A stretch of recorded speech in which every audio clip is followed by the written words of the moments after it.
بسم اللہ الرحمن الرحیم۔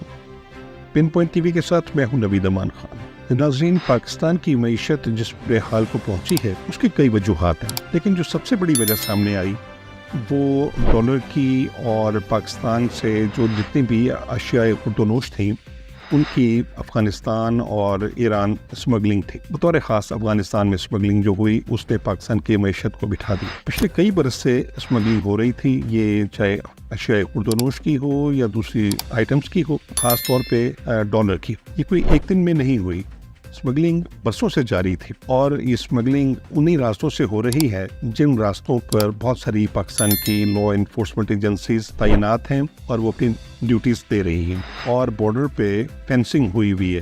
وہ فینسنگ ہم نے اس لیے کی تھی باجوہ صاحب کے دور میں کہ دونوں ملکوں کے درمیان جو فریکوینٹ انٹریکشن ہے، موومنٹ ہے، وہ رک سکے، اور دونوں ملکوں کے درمیان جو دہشت گرد ہیں وہ اکراس دا بارڈر جب جاتے ہیں، وہاں سے آتے ہیں، حملے کرتے ہیں اور پھر چلے جاتے ہیں، تو وہ موومنٹ رک سکے اور پاکستان میں دہشت گردی رک سکے یا اس پر قابو پایا جا سکے۔ لیکن ہوا یہ کہ اس کے باوجود دہشت گردی کے واقعات میں بھی اضافہ ہوا، بارڈر پر باڑ لگنے کے باوجود اور متعدد ایجنسیز اور اداروں کی تعیناتی کے باوجود وہ حملے بھی نہیں رکے، ان میں تیزی آئی، اور اسمگلنگ بھی نہیں رکی، اس میں تیزی آئی، اور ملک میں جو منشیات کا اور اسلحے کا آنا تھا اس میں کمی ہونے کی بجائے تیزی آئی۔ اس کی وجہ کیا ہے؟ اس کی وجہ کو ایڈریس کرنے کی بہت زیادہ ضرورت ہے۔ میں یہ سمجھتا ہوں کہ اس وقت جو پچھلے ایک ماہ میں جو ہماری اکانومی یکدم کولیپس کر گئی، اس پر army chief general Asif Munir نے جو بڑا فرم میجرز لیے اور انہوں نے جو بڑے ٹھوس فیصلے کیے وہ بڑے خوش آئند ہیں۔ انہوں نے اسمگلنگ کی روک تھام اور ڈالر کی جو پاکستان سے افغانستان ترسیل ہے اس کو روکا۔ اس کے علاوہ جو گولڈ کی اسمگلنگ ہے اس کو بھی روکا۔ اس وقت وہ تمام طرح کی جو اسمگلنگ پاکستان میں ہو رہی ہے یا پاکستان سے ہو رہی ہے اس کو انہوں نے روکنے کے لیے سخت اقدامات کیے۔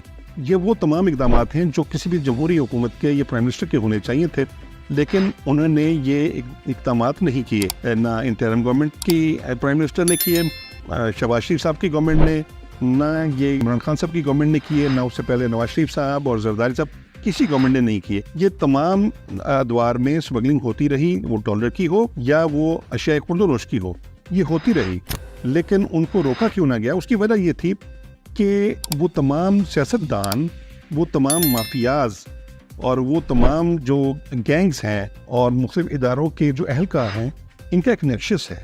یہ تمام ایک دوسرے کے ساتھ حصے دار ہیں، ان کی ایک دوسرے کے ساتھ مدد کی وجہ سے یہ اسمگلنگ ہوتی رہی اور ان کو فائدہ ملتا رہا کیونکہ یہ حصہ لیتے رہے، یعنی سیاستدان بھی اس پہ حصے دار ہیں۔ اسمگلنگ میں ملوث 29 سیاستدانوں کے نام آئے ہیں۔ اس کے علاوہ سینکڑوں کی تعداد میں دوسرے اسمگلرز کے نام شارٹ لسٹ ہوئے اور کریک ڈاؤن میں بہت ساری گرفتاریاں ہوئیں۔ بارڈر پر تعینات بیوروکریٹس اس میں ملوث ہیں، ایجنسیز کے لوگ ملوث ہیں، سیاستدان ملوث ہیں، اور اس میں مافیاز ملوث۔ تو یہ ایک بہت ہی بڑا اور اسٹرانگ نیکسس ہے، اس کو توڑنے کی ضرورت ہے۔ جب تک ہمارے آرمی چیف اس کو توڑنے میں کامیاب نہیں ہوں گے، پاکستان کی اکانومی کو اوپر لانا ممکن نہیں ہوگا۔ ویسے اب تک کے جو اقدامات ہیں ان میں اکانومی کو کچھ تھوڑا سا سہارا ملا ہے۔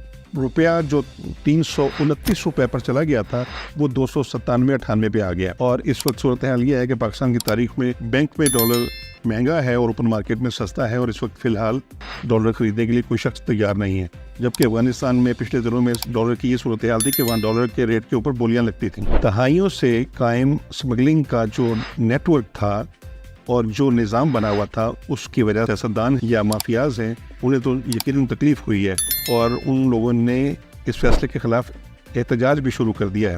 لیکن اب کسی بھی احتجاج یا کسی بھی رد عمل کو خاطر میں نہیں لایا جانا چاہیے، اسی میں اس ملک کی بقا ہے، اسی طرح ہم اس ملک کی معیشت کو سہارا دے سکتے ہیں۔ ہمیں پاکستان کی معیشت کو مضبوط کرنے کے لیے فرم میجرز لینے ہوں گے، اسی میں اس ملک کی بقا ہے۔ اب تک کے لیے اتنا ہی، اجازت دیجیے، اللہ حافظ۔